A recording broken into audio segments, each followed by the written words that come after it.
Hi, I'm Dante. And I'm Tommy. And you're listening to Twigging Onto Twig, a podcast where we talk about Wildbow's most gastrological web serial, Twig. Or intestinal, gastrological, something like that. In today's episode, we're looking at taking route 1.5 and 1.6. But before we dive into that, something we have not yet talked about, but kind of feel like we should, are the banners. Wait, there are banners? There are banners beginning of every chapter. There aren't any banners in the audiobook. They're not describing them the way they look to you? I'll be honest, I have loaded the website a couple times and seen the banners. They're very pretty. They're atmospheric, for sure. Atmospheric. You know, pretty, definitely, maybe pretty, maybe not, but yeah, definitely atmospheric. It's, I don't believe these are Wildbow's drawings. I know for Pale, he drew most of the, if not all of the extra materials, but I think it says on the About page that the headers are by Mahasim. Oh, okay, great, yeah. But yeah, so just there's been a few different headers so far, or banners so far, and they've all, had interesting things to show, but they are not directly related to the chapter, and they seem to be randomized every time I load a page.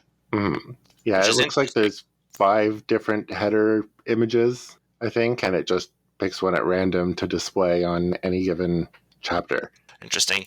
And the one that I first saw when I was looking at, and I haven't been able to trick the randomizer into getting back, was much more something that I would have associated with Pact than Twig, though all the others are much more, come on, give me that one again. I can't find it.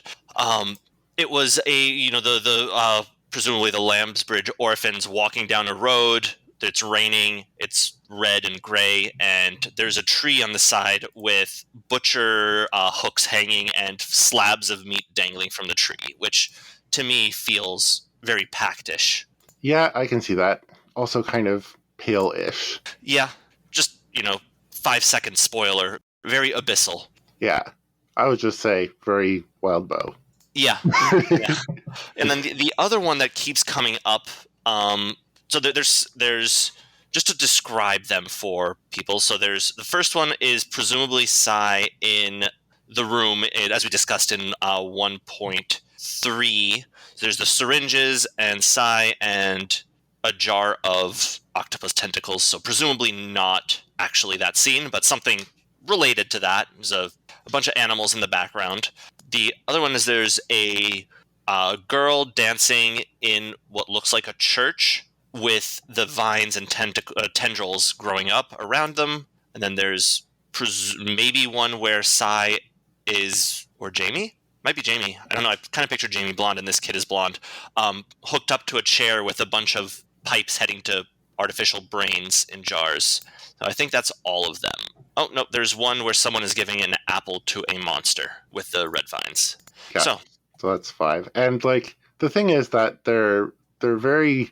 I don't know the word for it. It's not abstract in any real sense, but it's kind of very unclear what's going on in the image. And It's very much worth looking at the header images to enjoy the whole ambiance. The ambiance of the setting is very well shown by these things. It builds a sort of, or it sets a sort of foundation on which the mental framework that you imagine the setting developing around. Mm-hmm. At least aesthetically for me. Yeah, for sure. The other interesting thing that I wanted to comment on related to just the meta experience is that in one of the recent chapters of Pale, Wildbow uses the phrase to twig to something. And I was like, hey, that's the obscure idiom that we used for our podcast title. I am going to assume that is entirely because of us, so you're welcome, world. Yeah. So, anything else, general thoughts you want to talk about before we get into it? Let's dive right in to our plot section. Sounds great. So, overall, I thought, these are very action-packed chapters, and I felt like there was maybe, I got a bit less of, we learned a lot, but I don't know if there's as much to think about or do as much of a deep dive. But here we go. I guess we'll see. We will indeed. So in 1.5, Cy and Jamie do some highly accurate police sketches of the Carmine murderers. That's the wrong story. Of the poisoners. They talk about how Cy sometimes gets after the appointment, and you disagree with this, but I think we get some clues as to what happened to the lost members of the Lambsbridge Orphans. We can talk about that later. Yep. Their discussion of possible means of controlling the bad seeds gives us some information about the scope of the horror of the setting. Jamie trades some familiar-sounding dime novels for some information. Gordon and Cy discuss their plans and next steps, and then Cy flirts with Helen's friends over a poisoned meal, full of paranoia. As the entire school, bar the Lambsbridge orphans, are poisoned, Cy realizes that they're too late. Their enemy is making a move. Then in 1.6, Cy identifies one of the targets as Mary, one of Helen's friends. Actually, that happened at the end of 1.5. But anyway, as everyone is sent to their rooms, Cy makes his move by procuring an unusually gross weapon, a water pitcher full of vomit, and the Lambsbridge orphans make their way to the girls' showers to coordinate and trade information. And they realize their presence at the school has set the Bad Seeds patron into an end state. A teacher finds them while they're coordinating, and they get sent to their rooms. Cy tries to build a trap in case something goes wrong, but then he gets kidnapped. Ed marches him down into a furnace room where Mary is waiting for him with a loaded gun. Dun dun dun. So yeah, those were very action-packed chapters. Yes. A lot and going on. Also a excellent cliffhanger. Yeah. Oh, for sure. There's a good place to stop the before we move on to the next section. No, it's a good place to want to keep going. 2 weeks. You got 2 weeks to wait. All right. So I think the biggest thing to talk about is the murder investigation, the so-called case of the bad seeds. Again, I love these kinds of names. It feels very apropos of the time, very, Sherlock Holmes case or the yellow journalism. It's the kind of people who call, find murderers and then call something Jack the Ripper or, that kind of, Yes. More playful names for horrific things. More sensational anyway. Sensationalist. Yeah, that's a great word. But yeah, I definitely agree. Talking about the case, because the case is really the thrust of these two chapters. Yes, it's kind of the thrust of this whole arc, it seems. Yeah. So we get a few places where they're discussing it as a group, and somebody gives a sort of summary of what we know and what we don't know. For example, Jamie says, "What are we looking at? Who is the murderer? How are they doing this with the students? Why are they doing it? And what's the motive?" So that's pretty classic breaking down the who, Yes. what, where, why, how.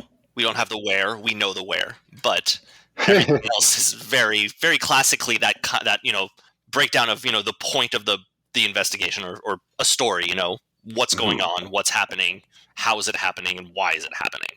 Yeah. So why don't we go through those questions kind of individually? So the first question is who? I mean, we know that Mary is involved, but we still don't know who the puppet master, or yes, the puppeteer is what they're calling him. I think so, yeah. And we don't know the relationship to the school really, except that they're presumably at the school. Narratively, it would make sense for it to be someone we've encountered, but that not necessarily. There's still quite a ways to go through this arc. Yes. And assuming that this gets resolved in one arc, which I don't know if is a safe assumption. But yeah, so of the faculty, as you said, you listed out that we've met the headmistress, McCairn, and Percy. I don't believe we've met anyone else. Well, those were specifically the ones that Jamie described to Cy at the end of 1.6. We did meet the one teacher that stays alone with Helen, but we didn't get a name for her. There was the one, Miss Williams, I think, who encountered them in the showers. Was it Miss Williams then? Then that's the one I was referring to. I missed her name then. Yeah. Yeah. But, I'm not sure if they suspect the faculty, really.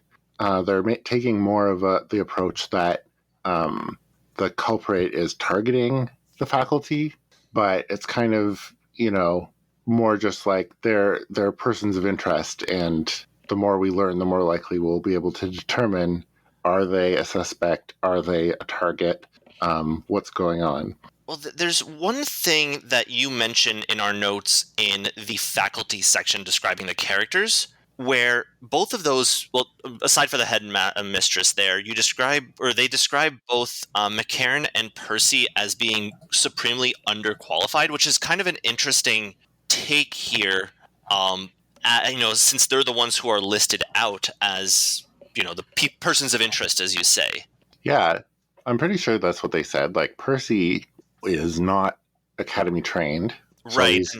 he's teaching science despite not being academy trained. I mean, which is some. Oh, sorry. Go ahead. McCarran pretends that he's upper crust, but he's just like a local person. Yeah. And then the headmistress seems like a respectable headmistress, but nothing, But the other two, it's just like I feel like they're both underqualified for what they're doing or what they're trying to establish their reputations as. And I thought that was possibly a clue. I don't know. Potentially. I mean, it could be the same kind of resentment that we've seen from the snake charmer, for example. He's angry, he's upset that he's not been able to, get into the academy potentially. Whereas it could be something similar for whoever the puppet master is here. Resentful, talented, skilled. We saw that the snake charmer was talented. He was able to do the things that he did. He built the cat snake. So maybe someone here is, this kind of leads into something I'm talking about later.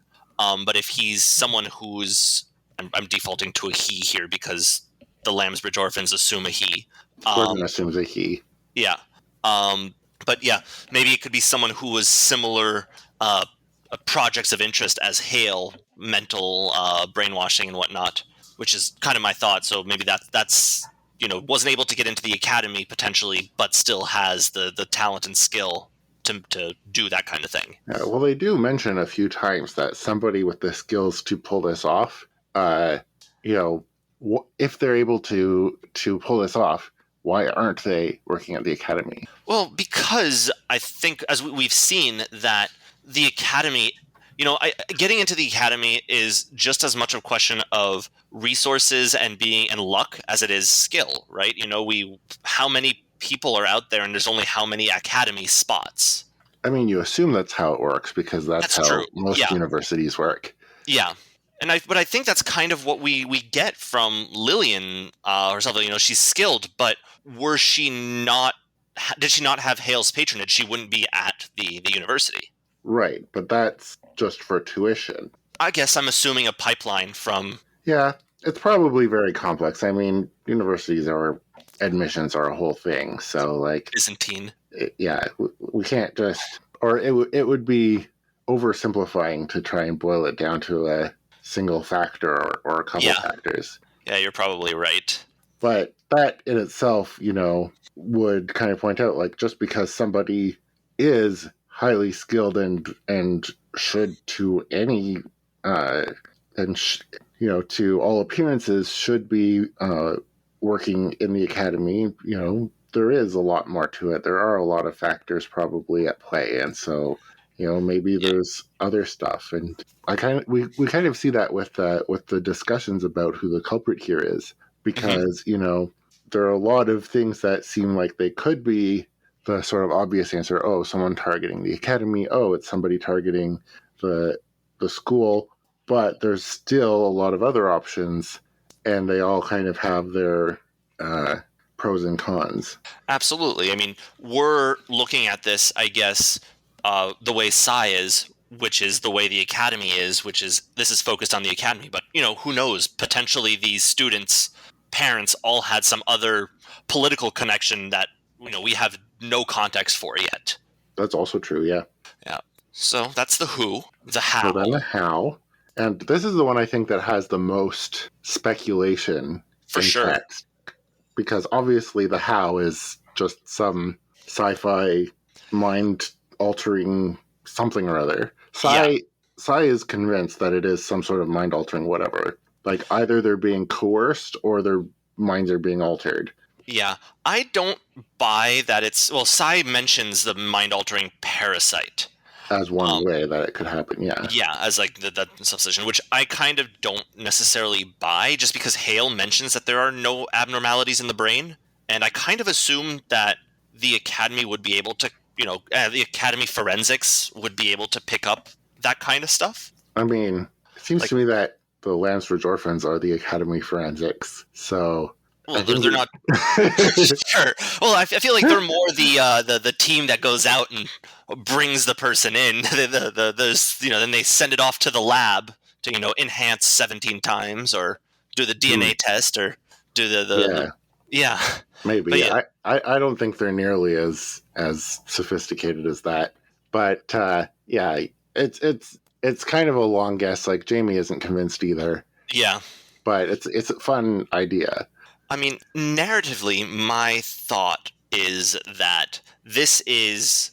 I mean, maybe I'm thinking too small scope, and that's something that I've caught myself in a lot of Wild Bow stories, assuming that because we know something, or that assuming that the story is contained and not showing, a greater world and going to introduce more sort of. But yeah, in my mind, narratively, it makes sense for, we know that Hale does brain stuff. We know that Psy and presumably the other Lansford orphans have gone through procedures that do something with their brain. It makes sense to me that that process is also what is being used to shape the seeds. But Yeah, again, I think that's the most likely situation given what we know so far. but yeah, as you point out, we really do not have any kind of information yet. Hmm. Um, The other interesting thing that Cy brings up is that the school itself is providing a way to keep the bad seeds in check. Absolutely. Yeah, that I thought that was interesting too. I mean, Uh-huh. we always have all these complaints, or here, kids complaining like, oh, you go to school and they beat out all the sense of wonder and whimsy that you have, and just shape you into the perfect office drone or whatever. And this is kind of what Sai is saying about the school structure, right? Just we're being shaped into identical people, more or less. I don't know. I might be. Yeah, no, I think that's along the right lines. The school insists on enforcing behaviors, and so whatever weird craziness is going on with these bad seeds, they're still going to be able to rely on those behaviors and structures to fit in and to survive whatever's going on in their brains. Yeah. Interestingly, that does kind of lend credence to the possibility that this has nothing to do with the school, that these parents are involved in some other political thing, like you That just is mentioned, true. because, maybe they're attacking through the school just because schools make for good structure for um, Yeah. these operatives and not because there's anything particularly related to the school with the target or the whatever. Yeah, it's just a convenient place to get to them. Hmm. And there's also the fact that if they're at school, were the parents, kids change a lot at that age. So, changes in behavior can be explained by the Yeah. school, having been gone for 3 months, 6 months at Hmm. school. Yeah, Yeah. So, yeah, that just makes it a lot harder for our intrepid detectives to suss out what's going on. for sure. And then the last big question that Jamie asks is why are they doing this? What's the motive? Yep. So we kind of alluded a little bit to it in talking about the two previous sections, but Hmm. Gordon thinks or says that that it's the point is hurting Mothmont where it counts, and what hurts Mothmont hurts the Academy. But then he rules out the school itself as a target. Yeah, So he gets convinced that that's probably unlikely. yeah, and then Sai says it's personal, but it's a grudge against a person. And, Gordon says, headmistress, I don't know if I buy that. Um, she doesn't seem. I guess because I have my theory that it's related to Hale stuff, I'm being a little dismissive of other potential targets. Do you think it's personal, but it's a grudge against Hale? Yes, I do. Okay. So okay, so yeah, this plays into my theory that it's it's related just narratively to Psy and the the Lambsbridge Project, because, if it's personal and we have a story where our main characters are being affected mentally somehow by Hale, we it kind of makes sense narratively for that the first antagonist, the first real antagonist, to be someone, a former partner of Hale or something like that, who's resentful. Mm-hmm. Yeah, it's a good theory. We'll see how that plays out. Yep, for sure. Do you have any thoughts there besides my little rant? No, not really, because they have a lot of speculation as to why this is happening. And I Mhm. like this idea that it's happening because someone's targeting Hale. But I think that there are a lot of valid theories brought up. Maybe it's to hurt the academy. Maybe it's just taking advantage of the school structure. There's kind of a lot of potential, and I really just kind of want to see where it goes. Oh, for sure. Yeah, Yeah. I'm looking Um, forward to that.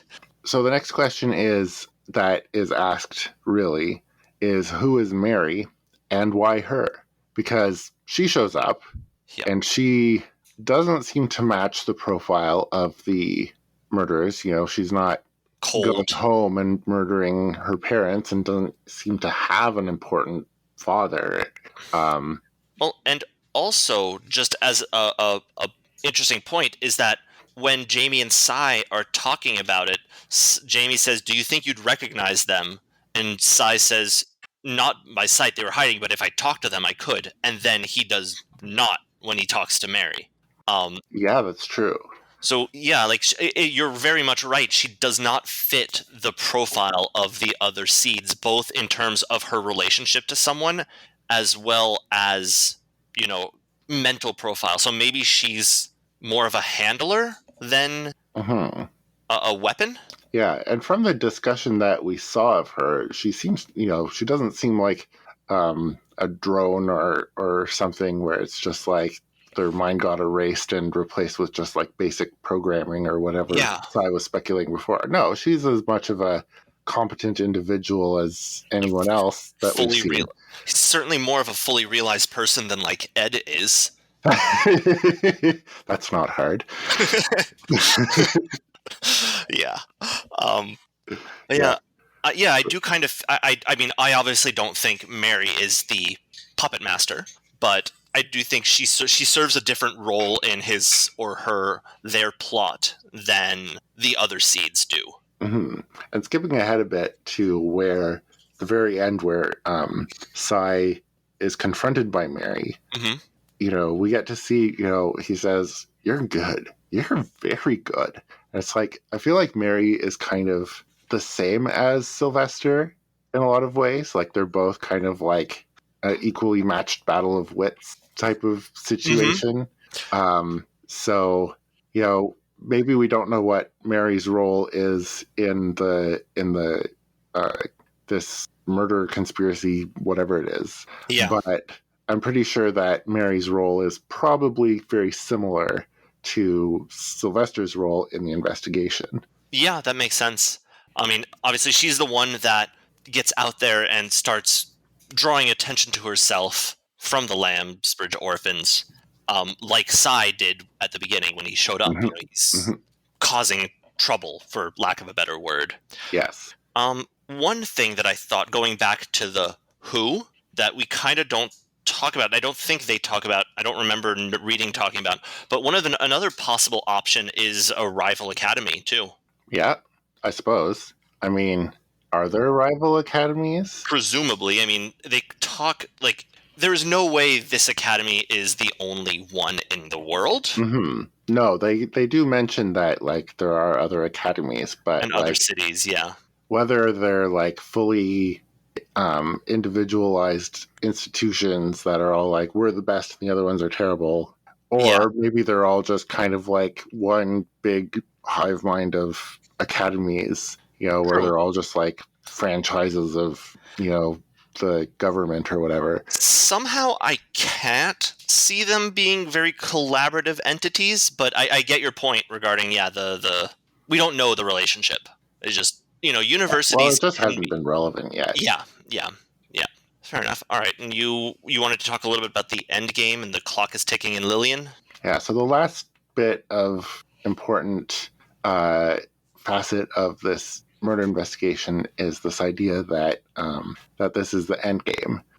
Sylvester says that I think it was Sylvester who said it, that their presence and their investigation, the puppet master knows that they're there and knows that time is running out, and it's forced them into their end game where they need to either finish their mission or cut their losses and get out.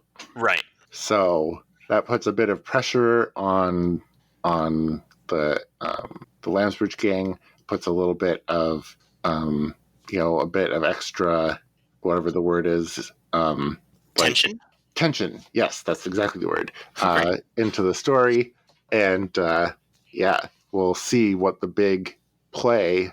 Well, hopefully, we'll see what the big play that is planned is going to be. And Yeah. also, just kind of as an aside, while they're explaining, like, oh, we've realized that he's in his endgame, and Lillian just says, "I'm sorry, I'm not following," and I'm like, that's good because I also wasn't following, and thank you, Lillian, for making them explain.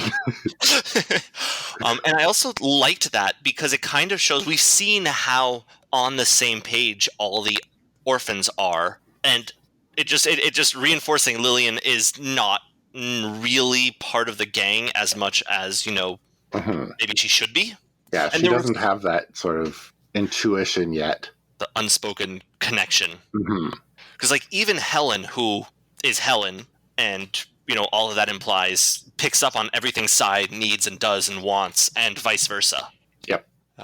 And that comes up again at another point in the story. I don't think I noted it down, but when we get to what we're about to talk about next, right before it happens, Lillian is separate from the rest of them. Hmm.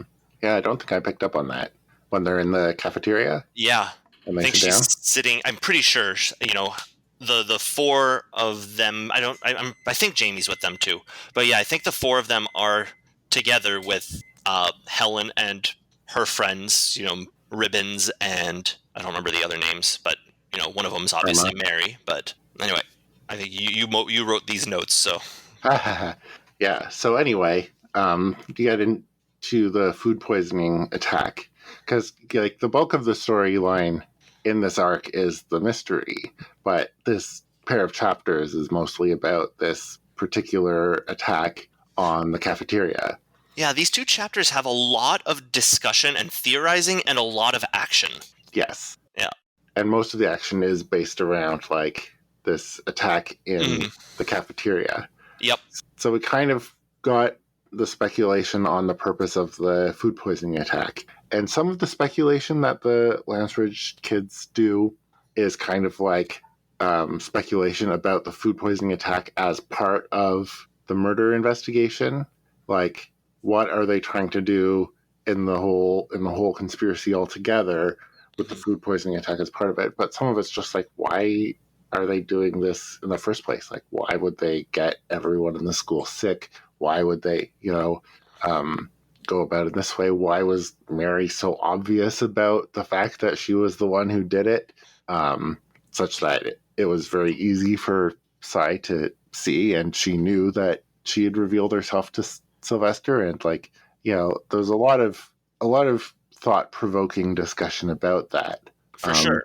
But I think that the biggest thing that that Sai points out, I think it was Sai who points out, is that the point is just to create chaos. To create chaos that you can take advantage of to either do what their mission is, or get out, or just see what happens and see what comes to the surface. Which, as we mentioned before, is exactly what Sai was doing Right. in our last discussion with the fight with Ed. Cause chaos, see what happens, see who sticks out, and take advantage of the mayhem. Yeah, as you said, it's very much Mary and Sai there as their Yes. counterparts. Yes. Yeah. So yeah, I don't have much more to add beyond what you've mentioned because I think you covered all of that really well. But you kind of put in the notes that you felt that it was gross, but Sai doesn't really, describe it. But I kind of felt like I could feel that thick, humid, vomity smelling air that Sai describes. Like, I think we all have that memory, or at least I have that memory of like elementary school where one kid throws up and then sets off another and another, and it's just this gross, thick smell. And then there's that, what is it, the cat litter or whatever that the janitor would put on it that has its own sickening smell. Right. Yeah, Just like I think it's the sort of thing where you don't need to describe it very much in order to get the point across, because it's such a universal experience. But I just kind of felt like Sai doesn't seem like the sort of person who would like dance around, and the word he would kind of be like, oh yeah, this is what it is. But no, he kind of is euphemistic about it most of the time. But I was like, even while that's interesting. But at the same time, you're right. Like, he doesn't need to come out and describe it directly. Yeah. Every even when time. He's has a pitcher of vomit and he's waving around. Yes, I mean, the couple of times where he does like come out and describe it directly, that's probably enough for everyone reading anyway. So. Yeah, I mean, I assume it was a bit more of a nauseating experience listening to it than reading it, just because I kind of feel like reading you can sort of like whoop through the lines, whereas listening, you're listening to the whole thing. Sure, maybe. One fun thing that happened in these chapters that I just thought was kind of fun was when Sai was building the trap, which he likes to do after they went back to their dorm. And like, first of all, he describes in very intricate detail what he's doing. Like, he's taking apart the chest and they're moving it over here, and he's like balancing it up, and like it's all so detailed. And yet, I don't know if your experience was the same as mine, but like I had no clue what he was up to. I thought he was propping something up to fall on whoever opened the door. But I don't know for sure, and ultimately it does not matter. Ultimately, it doesn't matter, which is hilarious. It's like this whole long thing. They're like, oh, like we're going to do this and we're going to do that, and I'm going to do this whole shenanigans. And then as soon as you realize, oh, it's actually a trap where it falls down, and then no plan went 100% smoothly. Like, which I think is kind of mentally priming us for what is going to happen in the next few chapters. With Mary? Yeah, either Mary's plan is not going to work the way she intends, presumably because there's, however many more arcs of Twig to go with Sai as a protagonist, but also presumably showing us that, Sai has these big plans, these big ideas, and sometimes they work, but sometimes they don't. Like, I feel there's a direct connection to be made between these sort of Rube Goldberg machines that we see Sai do both in this and then at the Academy earlier, and also between these sort of Rube Goldberg social engineering situations that he creates. Yeah, that's true. And the fact that he sometimes creates them and they just fall apart. End up not being needed. Yeah, exactly. Yeah, so yeah, I do think it's very interesting that Sai does these, like that we think of it. There's a difference between the social engineering and the like mechanical engineering, but for Sai, they kind of seem to be the same mental processes. Yeah, he certainly treats them as if they're the same. Yeah, I'm sure some of it is more complex than others. But and then he gets marched down into the furnace room with Mary, who has a gun and is not taking any chances, and she seems exceptionally confident. Yes. Though, one thing I did want to point out I thought was kind of fun, that she tells Sai, "Oh, you see yourself as the villain. You're going to give us a villain monologue in the cafeteria," and she's primed perfectly here for her villain monologue. Yes. Oh, I'm excited to see. Now I'm expecting her to subvert that, and she'll probably get Sai monologuing. You slide dog. All right. Yeah. So that's generally our discussion, I think, right, of the plot itself. Do you have anything else you want to add overall? No, that's kind of all that I had written down. Let's move on to our world building discussion. Great. So the first thing we want to call out very much are these dime store novel that Jamie trades away for information about students in the school. And they look very familiar to those of us who are familiar with the Wildbow canon. Yes, Is how because pretentious to some call of it? them are references to Worm, and some of them are references to Pact. And I think you said that one of them was a reference to a Pigpen story. Yeah, according to Wildbow, when he was reading my live read, he mentioned that because I was trying to figure out which is which. There's the sorry, the was it the mannequin man and the queen and or the hive queen or the queen of the swarm or something like that. I don't have it in there. And then there's the one describing uh, It was a man Doll and Man a dog and the Song of the Moon. for them. Sorry, do you mind repeating that? I didn't catch what you said. Doll Man and the Song of the Moon. And then Doll Man and the Revenge of the Swarm Queen. Right, and then Barber John and the Dark Forest Monster. Yes. Cool. And then there was a couple other just briefly described: a lady in white with a rat crawling out of the darkness, a man with a bird mask. Handsome young man with a dog. Yeah, that's the Barber John one. Yep. Yeah. Yep, So they're all just kind of like fun Easter eggs. Yeah, I mean, we get a bunch of those in all the Wildbow stories. There's, I believe, the Maggie Holt stories are TV show or novel story series, replacing Harry Potter in Worm. Were they replacing Harry Potter? I thought they were just like additionally. Possibly. In my mind, they fit that same kind of societal, sure, young adult fantasy mega blockbuster hit type of thing. But I just think that this habit that Wildbow has of having every story just kind of like contain the other stories as stories within a story is just such a fun little thing that happens, and it's delightful every time. Oh, absolutely, and it's fun to be like, oh yeah, that I know that, and I know that there's one for Twig in Pale that we'll see where it comes to, because the way Avery describes it is something that is very tonally distinct from what we've experienced of Twig so far. Mm-hmm. One thing that I think is kind of funny about this here is that Wildbow's written these big, enormous, epic stories and then reduced them down to dime store novels. That's a really good point. It's just like, oh yeah, Wildbow, the Victorian dime store novelist, gets paid by the word. Yep. And then he has Jamie say, oh, you might want to wait until there's more material before you read it. Which is doesn't need to be elaborated on. It's like, yep, that's what it is. Yeah. So anyway, yeah, that's just a really fun little bit of world building there. Absolutely love it. Definitely agree. And you wanted to talk more about gender roles in society here? Yeah, because we brought that up last time.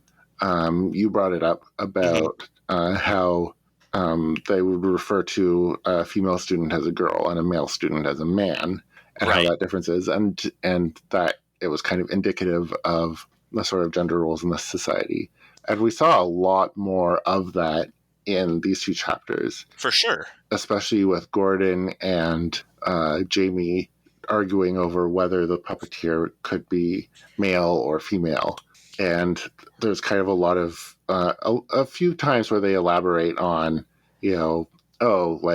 Mary's mother isn't really likely to be interesting, and it would kind of be weird to express an interest in what she does, because most mothers are teachers or nurses or homemakers. Yeah. And Gordon saying about the puppeteer, it doesn't feel like women's work. Women care about kids on a deeper level. I feel like these are just kind of Victorian social norms, rather than anything particularly.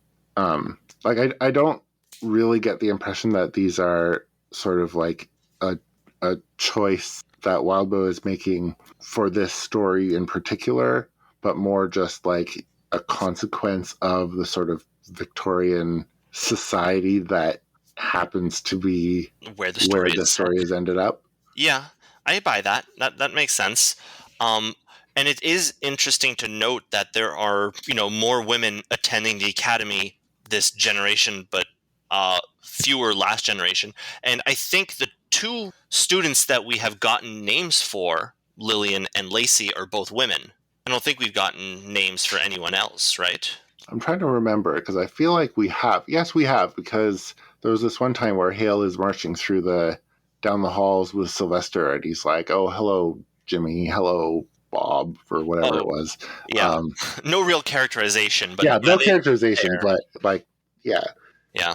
So anyway, it's just kind of like an illustration of like, the society is very striated, and you mentioned here that it's also like related to how it's striated by class as well. Absolutely. And I feel like we've gotten more of signs of like that these gender roles are changing or breaking down, for lack of a better word, faster than the societal ones are. And I don't know why I that can is. see I that. kind of speculated in my live read, and there's no basis on anything in the text to really support that. But it just, maybe Twig has developed like artificial wombs, which means, a career woman, or in this setting an academic who wants a child, isn't necessarily taking however many months and years on hold, but really that's only something the wealthy can afford. So the wealthy, people who are in the academy are either lucky or wealthy, is something we've kind of seen. Hmm. And I don't know if that ties into there. I don't know. I don't necessarily have much more to say on that on my end, unless you have anything else that spurs a conversation there. Yeah. No. Let's move on. All right. So yeah, just talking about locations, we have a confirmation we're not in England because someone has a faint British accent, and if that is unique enough to comment, that means that's not everybody has a faint British accent. Yep, that was McCairn. I believe so, yeah. Yeah, He's the one who's faking the British accent, right? a little bit. Yes. Yeah. I mean, we've kind of seen little hints that it's not England. Like they Yeah. mentioned a while ago that we saw a transaction in dollars rather than pounds. But like, It's yeah, going to be hard to disconnect that mental image of these kinds of settings and whatnot. I think it's pretty clear that this is like a British society, even if it's not Britain. Yeah. Like, in the 20s, in the Victorian era, the British Empire is at its peak. Not all British people are in the UK. This could be in Canada. Mhm. Canada was very Britishified at the time. It For was sure. still part of the British Empire. The United States was not part of the British Empire in the Victorian era, but they were former British colonies and had inherited a lot of cultural whatever. Societal and yeah. Yeah, I mean, it could be in Australia, it could be in Ireland, even maybe, or yeah. It is any number amusing of other to places. Yeah, it is amusing to picture Psy with like a New Zealander accent, though. I still think the funniest one that we've come up with is having this in India. Yes, for sure. That'd be very different than the Maybe mental we image. should just assume that it's in India just for fun, and Okay. until it gets proven otherwise. Yep. Um, Yeah. so I had a few more thoughts about Mothmont itself. Like, we don't have many new locations to explore, as you say. There's some details on the layout, but not much more about the place itself. Hmm. But I kind of had a few more thoughts that, well, when I was doing my live read, I thought, and I was looking back over my live read notes and kind of wanted to bring this up, that the name Mothmont kind of has certain connotations, kind of like Lambsbridge does. Like a moth flits around the flame, but if it gets to it, it burns out. And, achieving one's goal can be pretty dangerous in this setting. Um, the moth that is a student that gets to the flame that is at the academy is just as badly in danger when they get to their goal. It's a Yeah, pretty rough, probably. Yeah. dangerous setting, no matter how successful Mhm. they are. And similarly, a mountain is a treacherous journey. It's exhausting and tiring. And even if you get to the top, if you're lucky, you have a nice view. But there's a lot of bodies along the way. Yeah, that's a really good pull. Makes it that much more ominous. Oh, for sure. Yeah, and I don't have much more to say about Mothmont. I really like that. Thank you. I wonder if oh, never mind. No, go ahead. I'm curious. Oh, I was going to say, I wonder if Radham is also similarly ominous, but Yeah, I can't think of anything out of it unless. yeah, What's the rad? I will look. it's probably related to the word for root. That makes sense. I'll look. Yeah, Rada. Apparently, There's an Anglo-Saxon rune called rad, which means riding. I don't know. I don't think that's... I think I'm going to cut this bit of Yeah, discussion because we'll talk about it at the end of the arc when we talk about meanings of taking root. sure. Yeah, I cut the bit about rad and radum. Yeah. Cool. No problem. Yeah, and I didn't do the research for that ahead of time for it to be engaging, so... Perfect. Sure. Or we can do what, Malia and Jenny do, which is say we'll cut something and then cut nothing. Yeah, we could do that. But my worry is that if we do that, then we'll end up like releasing a 2.5 hour For sure. monstrosity. Yeah. Maybe people like that. Yeah. Okay. I'm gonna Experiment. flip a coin, maybe. Okay, sounds good. All right, the monster corner. Monster corner. We got a monster this time. We do. Even though we don't actually see one, but when Jamie and Sylvester are talking about how the puppeteer might be controlling the bad seeds, they mention this parasite, transoplasma, which takes over your sort of mental facilities and make you commit suicide and stuff like that. And bite your tongue off and drown on the blood or whatever. Exactly. Yeah. Now, transoplasma is a fictional organism, but this is actually a real thing in real life. The most famous is cordyceps, which affects insects. Yes. So cordyceps is, I almost want to give like a squick warning, like a trigger warning, but I feel like if this would bother you, then why are you reading Twig? Oh, for sure. Why are you reading Wildbow? Yeah, like I feel like this is at the lower level of horror, body horror. Yeah. So like cordyceps is a fungus. It infects certain kinds of insects. It takes over their minds and forces them to, I think it forces them to head towards water. No. Sorry? It forces them up. Okay. And to be even more horrifying, from I think recent research has shown that it doesn't actually take over their minds, it takes over their bodies, leaving the minds intact. Oh, so they're kind of just like trapped inside a body that is... Yeah, doing its thing. I mean, as far as a, ant has a mind, but... Sure.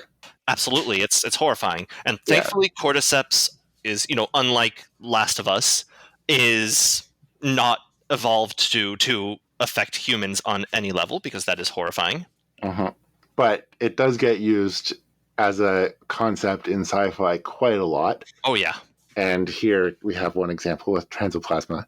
Yep. I also wanted to note on the name of it, because transoplasma isn't the real name of an organism, but it follows the same rules that most scientific names for organisms do. So like transoplasma probably refers to the actual appearance of the organism. Oh, yeah. Plasma usually means like the shape, like toxoplasma is like bow shaped. It's like you look at it in very small, these little small bow shaped thingies wiggling around. So transoplasma would be like trans means across, so it would mean like it crosses back and forth. Maybe it has like one form when it's young, and then it sort of metamorphosizes, or whatever the word is, when it's older, or maybe it like switches back and forth between like being short and fat and then being long and skinny. So transoplasma is just like a very reasonable way of naming a genus of little tiny parasites. But the two species that we see, Transoplasma felidae, is feline transoplasma. Yep. And you've mentioned a few times, or once or twice, that this idea of cats being used in the sort of bioengineering in this story seems to come up over and over again. That's a 3-beat now. This is definitely the third time that we've seen this come up. But transoplasma, the name of it, I said it's similar to toxoplasma. Toxoplasma, Toxoplasma gondii, is a parasite that only reproduces in cats. Yep. So I would assume that transoplasma is kind of like at least partially based on toxoplasma as well as cordyceps. Yeah, weaponized. Yeah. So we've got this feline transoplasma, and then you have transoplasma nisus, which is deathly transoplasma, which What is Nesis? it's death. Oh, okay. So it'd be like deathly transoplasma. Sure. Yeah. And if anyone at home is being like, that's not how you pronounce it, it's Nikis, well, nobody pronounces scientific names as if they were actually speaking Latin. And just it's interesting also that it is toxoplasma or toxoplasmosis is because that's a parasite that does have a documented effect on human behavior. Even though humans can't reproduce, or they can't reproduce in humans, they reproduce in rats, and like their cycle is rodents and cats. It has a similar effect on humans as it does to rats, which makes them seek out. If I remember correctly, cats are generally be more outgoing and open. So it's. I thought it just made people a little bit like out of it. No, I'm pretty sure. I was looking this up earlier that it does. Let me get back to that tab. Yep. Well, for example, Toxoplasma gondii attaches to the hypothalamus rather than targeting a specific cellular pathway. This broad targeting leads to widespread increase in host dopamine levels, which in turn account for the loss of aversion to cat odors, and may trigger a rise, which may have.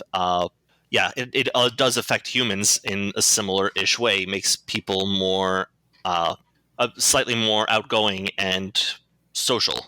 It affects your mood. It doesn't really like make you do things like cordyceps does with insects. It just for sure. It affects your mood to make you more.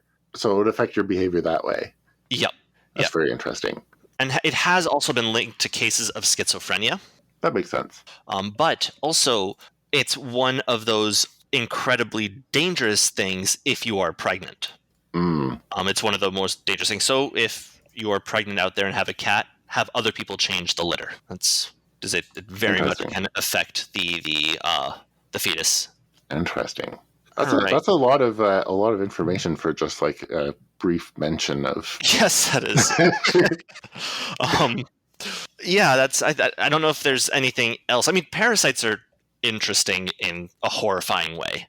That's true, and there's so many ways that they can be exist horrifying. On or in or around their host. Yep. I mean, there's all those different ways that wasps are parasites of other insects that I don't really think we need to get into, but if you're interested in that, it's definitely worth the research. Mm-hmm. Twig in real life. Yep. All right. So, we don't really have any new historical references this section, but Sai mentions that feeling like a fruit grown in a mold to have a specific shape, and this is something that we see a lot in real life, but it kind of feels very low effort for this kind of setting. You having a fruit grow in a mold. I think so. I did think it was interesting that they used the mold to make the melon grow into the shape of a face, because usually in real life when it happens, it's like to make it square or something like that. I've seen Buddha-shaped ones in the past. Oh, really? Like Buddha-shaped pears, yeah. Oh, I've seen Buddha-shaped pears, but I kind of thought those were like artistic renders. They might well be, actually. I'm pretty sure they're from the thing. I've only really heard of growing square watermelons this way, but the idea of just kind of casually using it to make novelty face-shaped. Mm-hmm. Do you want to eat yourself a copy of your face in an apple shape? I mean, we kind of do that with gingerbread men and whatever. So. True. Yep, that is true. It's not as weird as it sounds. Yep. All right. And then what will maybe be the meat of this episode? Probably not. Yeah, you keep saying that the character section is the meat of the section. I feel like you're undervaluing the world building and storyline. Probably. In this yep.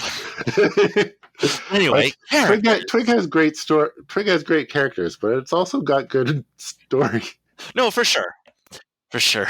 So yeah, before we get into the characters, I want to stake my claim on a specific prediction. Okay. Sai and the other orphans are psychic constructs. They're artificial personalities that have been sort of inscribed on an already existing person. So presumably cordyceps? Sure, yeah. Exactly. Presumably on a child, because a child has more neuroplasticity. So like it makes the new personality, it like takes more easily. And I kind of assume that Sai's appointments are because his personality didn't take quite well, which is kind of why he has different traits of personality after different appointments. Maybe the Sai construct is kind of flawed, or the original personality was strong-willed, and there's like that little bit of that conflict. And maybe the reason that each of these orphans kind of take a specific role is that Hale is testing specific personality archetypes. But obviously they don't fit into specific niches so perfectly, just because brains and personalities are complex. Sure. I'm going to take your bold and specific prediction and make it even more bold and even more specific. Okay. Because this idea of an artificial personality being imposed on a person is something that gets explored a lot in sci-fi, right, and especially in biopunk settings. I want to know what type of artificial personality inscription. Like, are they like just building something in a computer and rewriting their brainwaves? Are they like copying from, like, backing up one person and putting it onto another person? Like, is it brainwashing is also a form of this procedure. So tell us more details. This is probably being a bit dodging the question, but I wouldn't be surprised if it's a combination of a bunch of different techniques. Okay.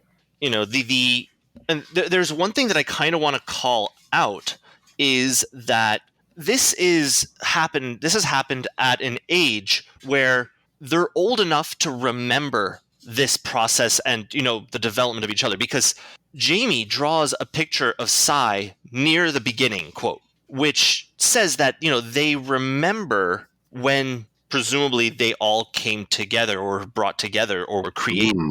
Yeah, because you would normally assume that they were in it since they were born. Right, in which case they would all be, they'd know each other since, as long as, they wouldn't have memories of there being a beginning. Mm-hmm.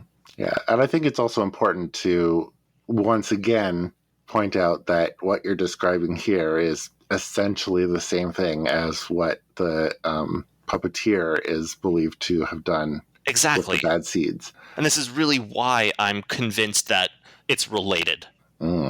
Yeah, I like this a lot. So we'll have that staked into... We'll have to write it down. We should probably write down all these things. Like we say, oh, well, keep an eye on this for later. Or True. Or here you're making a prediction. We should probably write them down somewhere. That's definitely a good idea. Have this as a running document of... I'm going to make that your job. Oh, thanks. Great. Sure, I'll do that after the episode. Sure. Cool. All right, so getting into the specifics, obviously, POV character is Sylvester. Mm-hmm. And we learn a few things about him from Jamie, mostly. Mm-hmm. First of which, thought was kind of interesting, is that he's not really given any reflective surfaces after an appointment. And I thought that was interesting just because it implies to me that Hale in this project is kind of afraid that he could learn from what he sees. Mm-hmm. Yeah, that's interesting. Although, personally, I found this interesting because that was the least important detail of that entire conversation. Sure. And the fact that you thought this was the thing to pull out, I thought was interesting. Because we got, like, the whole description of how he has this, like, empty and depressed look about him after an appointment, that, he remembers this one time that he had 2 appointments and the deep discomfort he still has because of it. We get the revelation that he ran away from the Lansbury's orphanage and that they all thought he was lost. And out of all of that, the one thing that you said, oh, what's really interesting about this section? He's not allowed to look in a mirror. No, it's the rest of what you're saying is very interesting also. And I thought, especially the point about being quote unquote lost is, well, this is what we were talking about in the plot description. To me, was that was a hint as to what happened to the missing orphans, Lambsbridge orphans. You think they ran away? No, I think they were. If I am going to build on my prediction of the psychic constructs, and that Sai needs to be going regularly to like reinforce it and keep it in place, perhaps it didn't take properly to the others, and they were lost. They had nothing left in their minds. So they're just kind of like reverted to sort of like a blank vegetative state sort of thing. Exactly. Okay. And that's, I think, is why Jamie's like, oh, we thought you were lost the same way. Mm. So they thought he hadn't run away, but had been like put into the storage room of the Maybe. Hale department. Sure. Maybe. Or disposed of or something. Yeah. I don't know. It just, yeah, to me, it felt more than just like, oh, you're acting odd. And like Jamie's description of their reaction to it felt a bit more than just, Sure. oh, he ran away. Yeah. I think that's super interesting. Like the little hints we get of Sylvester's backstory and the backstory of the orphans. Like every time we just get a little hint. It's just like there's so much there. It's like, tell me more, but also I want to find this all out through the story. I mean, we've barely started. Exactly. Scratching the surface. Yeah. I do look forward to finding out what all of that backstory is. Mm-hmm. And another thing I kind of thought was interesting about Sylvester in this thing is that, Cy talks at some point about patterns and then mocking people for having patterns, but he obviously has his patterns as well. Gordon points out, I'm guessing that following your usual pattern, you're going to get in trouble, ostensibly to see how the justice system of Mothmont operates. And obviously we've seen him do his whole build a thing out of a door frame more than once. Yep. And he, like, when he came into when he arrived at Mothmont and, met up with the others, he was like, oh, yes, well, you were all failing because you're all stuck in your own patterns. And so I have to come in and, like, be the wild card. Exactly. Yeah. And then the other lambs, we do see more of Jamie here than the other types. Yeah, I think so. Yeah. We see a bit of everyone, but Jamie, I think, the most. We get some good discussions between Jamie and Cy a couple of times, reinforcing this really close relationship that they have with each other. Yeah. And it's honestly, it's a really cute relationship. I like it. Is they're a solid duo for sure. And I also really feel that Jamie is a really great person himself. Like he's just kind and thoughtful and caring. Yeah. Like he's I think he's a good influence on Cy as well. Definitely as much as anyone can be. Yeah. Cy is very but I was about to say self-absorbed. That's not the right word. He's very self-confident, let's say. Yes. Although part of that I'm pretty sure is an act. Oh, no, definitely. He's a lot more conscientious than he lets himself be perceived as. But Jamie comes across as conscientious, and he genuinely is. Well, there's a comment. I think Ace of Swords' comment in our Reddit thread, or no, actually, it's Clay F143. His comment on Reddit is a really interesting comment. I think it's worth going to go read it on our episode 2 thread. But it's just Cy puts himself at the bottom. He's really shown himself to be, quoting Clay here, a self-sacrificial lamb. He takes the fall without anybody asking him to do so. The line when Hale hears him breaking the syringe, he responds with, "Damage is done," I said, quote, "if only to the syringe." And Well, the implication being like damage is done to himself. Yeah, exactly. So I thought that was a really interesting poll, and I wanted to call it out. Yeah, for sure.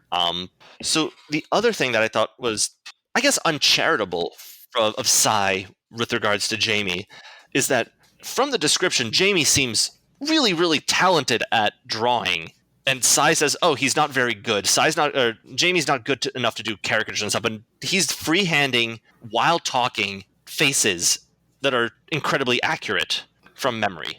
I don't really think that that's Cy being uncharitable. I kind of got the impression that that was just like a description. That for some reason, Jamie, despite not being skilled, can overcome his lack of skill just by the fact that he has that visual of a memory. But there's so much, like, I mean, I've drawn a bit. I've tried to draw. I am not good at all, but it's a skill. It's a talent. You can't, no matter how clear of an image you have pictured in your head, putting that to paper is difficult. Mm-hmm. Well, maybe that's just part of the of the tweaks that they've made to Jamie's personality. Perhaps. Because, that's why he says he can't do caricatures. Like, he can't draw something that he hasn't seen before. That's a good point.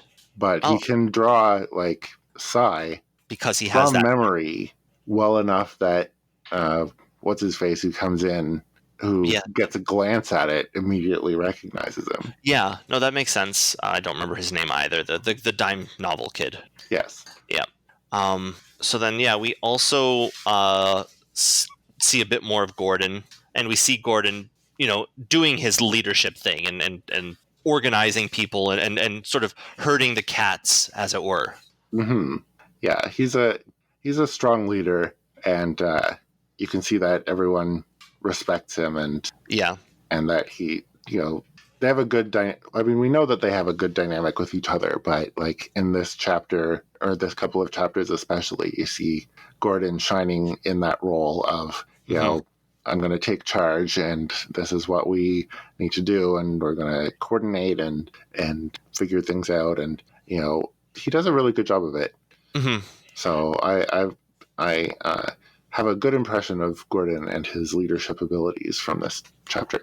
And I do want to point out a little bit that, Gordon and I think it's Gordon and Sai are really the ones who are doing most of the theorizing in these two chapters, which shows that, Gordon is not just the pretty face in the front. He's also, taking in everything and using his own perspective to put things together. Mm-hmm. And Helen also makes a good showing in this chapter.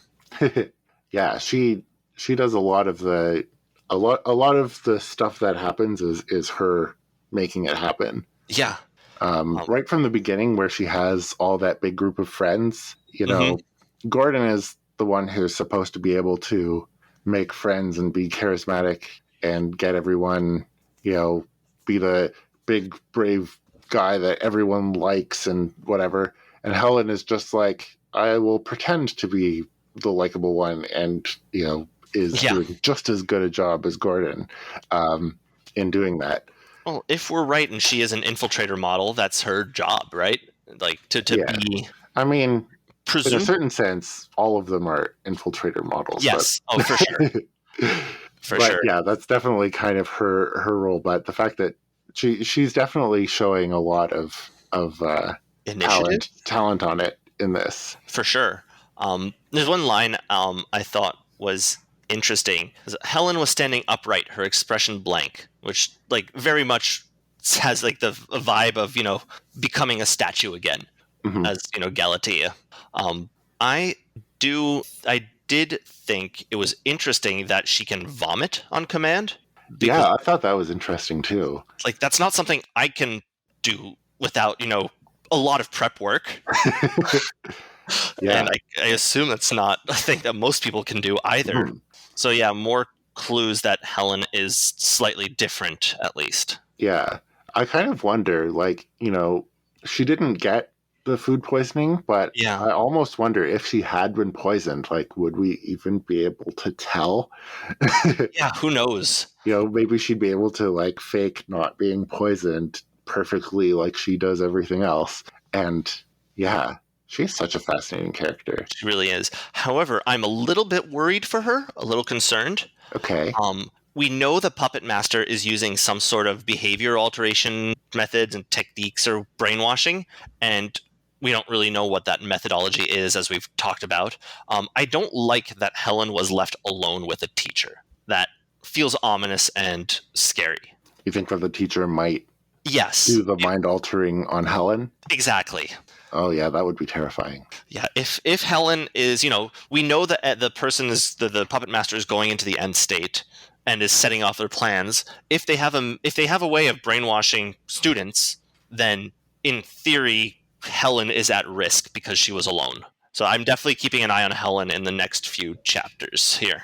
Counterpoint, I would assume that the perpetrator, this puppeteer, is going after ordinary student. And if so, they are no match for Helen.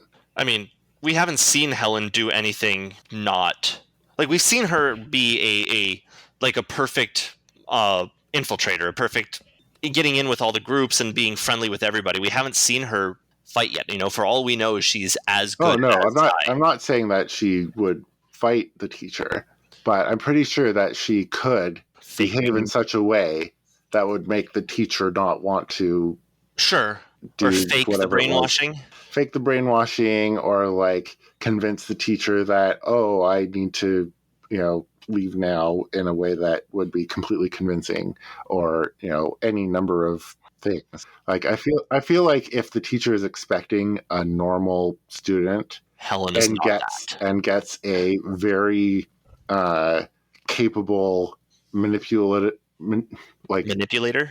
I mean, like, saying manipulator makes it sound like I'm talking about Psy, but you know what I mean, right? I do get what you're saying, Yeah, like I feel like the teacher would not be prepared to deal with being encountered by someone like Helen. No, that's a good point. And one thing I just kind of thought now while we were talking, just about that, it kind of feels like maybe Helen's ability and power is to be a social mirror. She kind of reflects who Mrs. Thetford wants her to be when she's talking to Mrs. Thetford, and then she's the perfect, popular girl when talking to her gaggle of friends.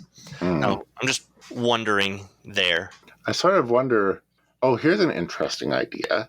Pulling from that and pulling from your theory that the personalities of the Lambsbridge orphans are imprinted. Maybe the fact that she reverts to this blank expression is because she's reflecting the sort of underlying blankness of her colleagues before they got overwritten.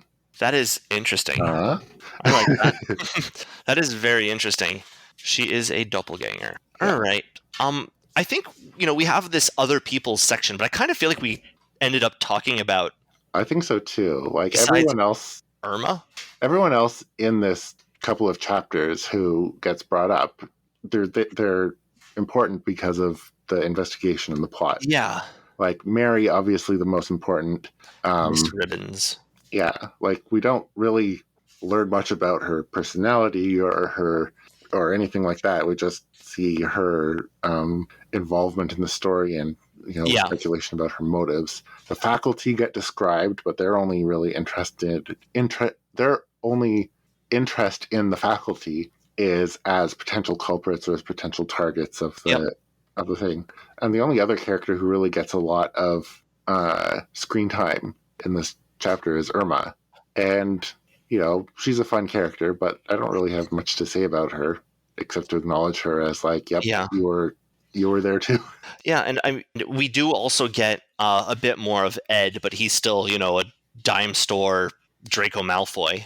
I think it was funny, like, when Ed showed up, you kind of think, like, oh no, is Ed part of this whole thing? And you're like, how is Ed smart enough to be part of this whole thing? Or maybe he's dumb enough to be duped by the puppet master. Yeah. But then it turns out that he's not even that. It was just like Mary, gave him a good word once, and all of a sudden he's like clay in her hand. Yeah, most basic instincts and most basic impulses, and she just uses him like that, and then discards him just so easily.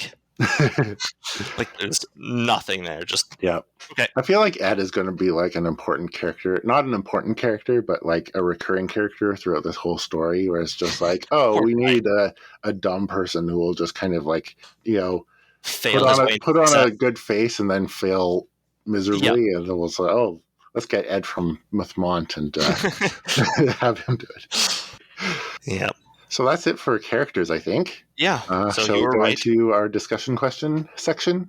Sure. So our discussion question was, let me get the exact phrasing, tell us what questing party roles you would give to each of the Lambsbridge orphans. And as a bonus, how do the missing experiments fit into that party structure? So we got a couple of answers.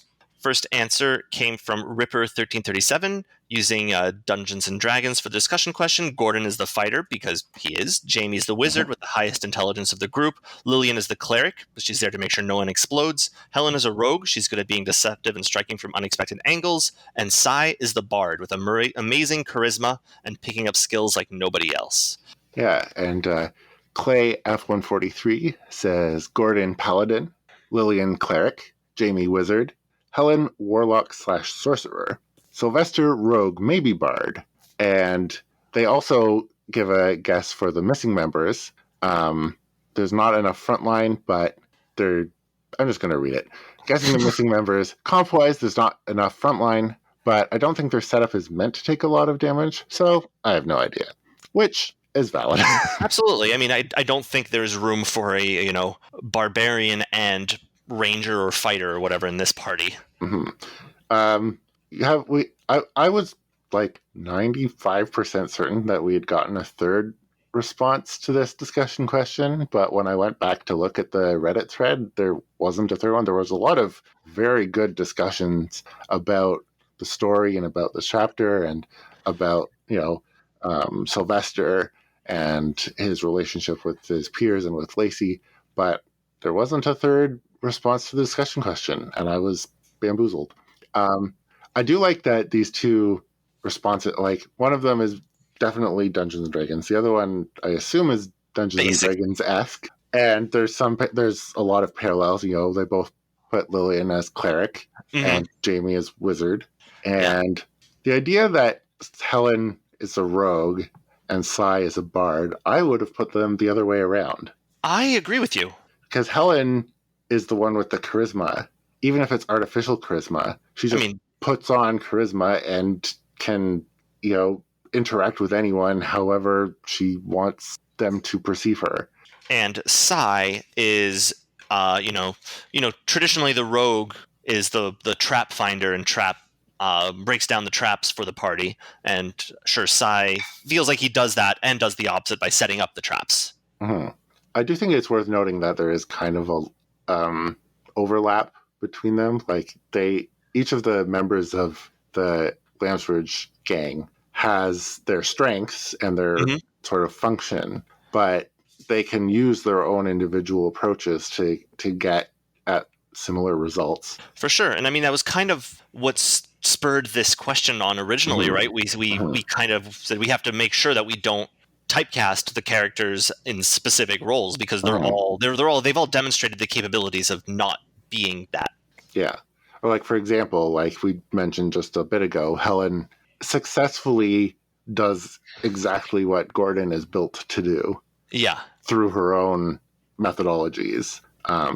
So yeah, they're a great group, but I did like this question and the idea of putting them in because it's always fun to try and categorize people like this. Definitely. And I'm still sticking with the two missing members as also being wizards who went ran west off to the east. East, yes. To the east. Yes. For sure. So for our new discussion question, do you want to read it? Sure. So tell us your favorite terrifying parasite fact, or come up with your own terrifying mind-altering parasite, or do both if you like. Yeah. We enjoyed learning about cordyceps and toxoplasma and fictional variants upon them. So now it's your turn to do the same. Yes. And you can leave your answer to our discussion question in our Discord thread or on our Reddit thread, which will be up shortly. Yes. So is there anything else you want to talk about before we head into the end bit here? Nope. Activate let's cut this off before we end up having to give a 3-hour episode to our unsuspecting listeners. Right. So yeah, thanks for listening, everybody. I hope you'll stick along with us while we keep going into Twig. You can read along with us at twigserial.wordpress.com. And if you do, and even if you don't, and you're reading other Wildbow stuff, please go to Wildbow's Patreon at patreon.com/wildbow and support him. It's the way he can produce all these different great stories and settings. And as I mentioned before, please leave your answers to our discussion question in our Reddit thread or on Discord. You can reach us at totwigpodcast@gmail.com. We're at totwigpodcast on Twitter, which is still running for some reason. We'll have our Reddit thread in r/parahumans and our discussion question in the Doof Discord. Kind thanks to them for allowing us to squat there. Have our space there. Yeah, it's very kind. In our next episode, we'll be talking about taking Route 1.7 and 1.8. Great. And we are also apparently now available on YouTube. I'm not sure how that works, but since we're not it's just audio, but we're on YouTube. We are already on Spotify, and we are still trying to figure out Apple Podcasts, I think, mostly for indexing. Yeah, it's supposed to, like, most of the time, if you search for a podcast, it'll show up if it's in the Apple Podcasts database. And I submitted the podcast to their database a few weeks ago, and it wasn't showing up last time I checked. So we're still working on that. We're going to get it Eventually. in there and up. If there's any other platforms or method of releasing the podcast that any of you would benefit from us taking advantage of, let us know. We'll look into it. Do our best. We're doing what we can, and suggestions are always welcome. Now, instead of a biology fact this episode, Dante's got something else planned. Yeah. So a couple of weeks ago, our discussion question was looking for suggestions for this podcast, and Manukos submitted an answer after we had recorded the next episode. So we didn't include it in our discussions question section, but it was a really great idea. They said that since this is a biopunk setting, if we're going to do biofacts, we should also do punk facts. And, we don't know anything about biology. We don't know anything about punk. So this is a great idea. And I looked up punk fact, and I found a really fun one. A story about a goat who was living in France. As one does, her name was Biquette, which is just French for goat. She stopped producing milk. The factory was like, well, we could sell the goat to the slaughterhouse, as one does. But a local music venue adopted the goat instead. And so she lived out the rest of her years at a punk rock compound. She went viral briefly on the internet in 2012 after a concert of the band Wormrot. And she was just chilling and watching the concert and, fitting in with the fans. It's adorable. The owner got interviewed as part of the buzz around Biquette. Viral activity. Yes. And the owner mentioned that Biquette just loves concerts, loves people, and also loves stealing cigarettes and leftover alcohol and living the hard rock life. So anyway, the punk rock goat, Biquette, raise a glass to her, and that's our punk fact for the week. The grindcore goat, or the punk rock goat. I love it. All right, everybody. Thank you very much for listening. Thank you. Bye. Bye.